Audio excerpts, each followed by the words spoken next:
সবার প্রথমেই সবাইকেই জানাই মুনমুন কেক হাবের পক্ষ থেকে শুভ নববর্ষ।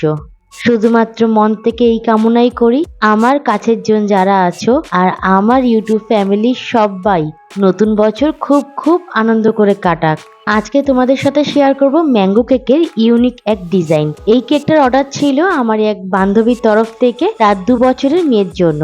A to Z এখানে কেকের ডেকোরেশন সহ প্লাস স্পঞ্জ কি করে প্রিমিক্স দিয়ে বানাবো সবকিছুই এখানে দেখানো হয়েছে। তো তোমরা ভিডিওটা দেখো আর এনজয় করো। তার সাথে এটাও বলে রাখি যারা যারা এখন অবধি আমার ফেসবুক পেজটাতে ফলো করোনি তো প্লিজ আমার পেজটাকে ফলো করে দিও। আর যারা এই ভিডিওটা ইউটিউবে দেখছো অবশ্যই যারা যারা এখন অবধি সাবস্ক্রাইব করোনি তারা অবশ্যই আমার চ্যানেলটাকে সাবস্ক্রাইব করে আমার পাশে থেকো। আর তার সাথে ভিডিওগুলো তোমাদের কতটা ভালো লাগছে অবশ্যই কমেন্ট করে জানিও। ভিডিও ভালো লাগলে একটা লাইক আর শেয়ার করতে ভুলে যেও না। এই কেকটার অর্ডার ছিল 1.5 পাউন্ডের ম্যাঙ্গো ফ্লেভারের। আমি এখানে 2 কাপের মতো প্রিমিক্স নিয়ে নিয়েছি আর তার সাথে 1 কাপের মতো জল মিশিয়ে একটা ভালো করে স্মুথলি ব্যাটার রেডি করে নিয়েছি। আর কিছুটা ম্যাঙ্গো এসেন্স এখানে অ্যাড করে দিয়েছি যাতে কেক বেসটার থেকেও ম্যাঙ্গো ফ্লেভারটা বেরোয়। এইটা রেডি করতে করতে আমি কিন্তু আমার ওভেনটাকে প্রিহিট করতে দিয়ে দিয়েছিলাম। এখন এই ব্যাটারটাকে ভালো করে ট্যাপ ট্যাপ করে নিলাম। নেওয়ার পরে প্রায় 35 থেকে 40 মিনিটের মধ্যে আমার কেক কিন্তু পুরোপুরি রেডি হয়ে গেছে। এই কেকটাকে ভালো করে ঠান্ডা করে নেব। নিয়ে এইরকম একটা ধারালো টাইপের চাকু নিয়ে ভালো করে সাইডটাকে আগে ছাড়িয়ে নেব। তারপর কোনো একটা পাত্র নিয়ে বা হাতের মধ্যে এটাকে উল্টে পাল্টে কেকের মোল থেকে কেকটাকে বের করে নেব। এখন এই কেকটাকে পুরোপুরি ঠান্ডা করা অবধি আমাদের একটু ওয়েট করতেই হবে। ততক্ষণ আমি ক্রিমটাকে বিট করে নিয়েছি। আর ক্রিম কি করে পারফেক্ট ভাবে বিট করতে হয় সেটা কিন্তু অলরেডি আমার চ্যানেলে দেওয়া রয়েছে, তোমরা চাইলে সেই ভিডিওটা দেখেই নিতে পারো। এত সুন্দর করে ক্রিম বিট ওখানে শেখানো হয়েছে, এই গরমে ক্রিম তোমার একটুও মেল্ট হবে না। ক্রিমটা বিট করতে করতে আমার কেকটা কিন্তু পুরোপুরি ঠান্ডা হয়েই গেছে। নিচ থেকে এই র্যাপটাকে আমি সরিয়ে নিচ্ছি যাতে নিচ থেকে ভাপটা পুরোপুরি বেরিয়ে যায়। কেকের ভাপটা এখন পুরোপুরি বেরিয়ে গেছে আর এটাকে ডেকোরেশন করার জন্য একদম রেডি। তো ক্রিম তো আমার বিট হয়েও গেছে, কেকও ঠান্ডা হয়ে গেছে। এইবার তোমাদের কাজ হলো কেকের ডেকোরেশনটাকে মন দিয়ে উপভোগ করা। তো তোমরা কেকটা দেখতে থাকো আর তার সাথে প্লিজ আমার চ্যানেলটাকে সাবস্ক্রাইব করে দাও। যারা যারা কমেন্ট করো যে দিদি এই কেক দেখাও ওই কেক দেখাও, তাদের কাছেও রিকোয়েস্ট করব এই কেকের ডেকোরেশনটা দেখার পরে অবশ্যই একটা ছোট্ট করে কমেন্ট করে দিও কেকের ডেকোরেশনটা কতটা তোমাদের ভালো লাগলো।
এবার বলো, কেকের ডেকোরেশনটা পুরোপুরি দেখার পরে সত্যি কি তোমাদের মনে একটুও জায়গা করে নিতে পেরেছি?